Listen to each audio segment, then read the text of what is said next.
नमस्कार दोस्तों, बहुत स्वागत है आपका भोजपुरी यूपी बिहार चैनल में। बिहार के कुढ़नी विधानसभा सीट पर अब से 2 दिन बाद यानी 5 तारीख को उपचुनाव मतदान होने हैं। इस सीट पर भाजपा महागठबंधन और वीआईपी के साथ ही ओबीसी पार्टी के प्रत्याशी चुनाव मैदान में है। इस चुनाव को लेकर सभी प्रमुख पार्टी के नेताओं का चुनाव प्रचार और रोड शो जारी है।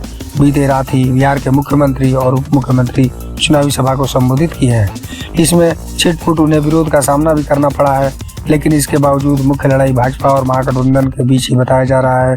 इस कड़ी में आज यानी 3 दिसंबर को भाजपा के पक्ष में चुनाव प्रचार करने लोजपा रामविलास के राष्ट्रीय अध्यक्ष चिराग पासवान कुढ़नी पहुंचे। इनके साथ ही भोजपुरी के शाइनिंग और सांसद सुपरस्टार रवि किशन का भी दौरा हुआ है। दरअसल कुढ़नी विधानसभा की लड़ाई तेज हो गई है।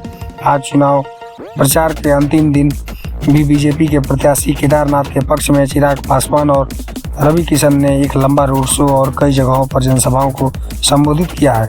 बता दें कि इससे पहले उपचुनाव में मोकामा और गोपालगंज में भी चिराग पासवान ने बीजेपी के समर्थन में प्रचार किया था, जिसमें गोपालगंज सीट बीजेपी ने जीता और मोकामा की सीट पर महागठबंधन ने दर्ज किया था। चिराग पासवान को बीजेपी का समर्थन करने से जीत में जरूर अंतर घटा हुआ है।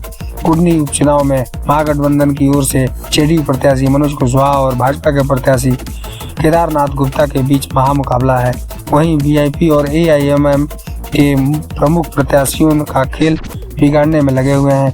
वीडियो को लाइक करें, चैनल पर आए तो सब्सक्राइब जरूर करें ऐसी रोचक खबरें देखने और सुनने के लिए। और भारतीय जनता पार्टी चुनाव जीतने जा रही है। भारी बहुमत से चुनाव जीतेंगे हम लोग।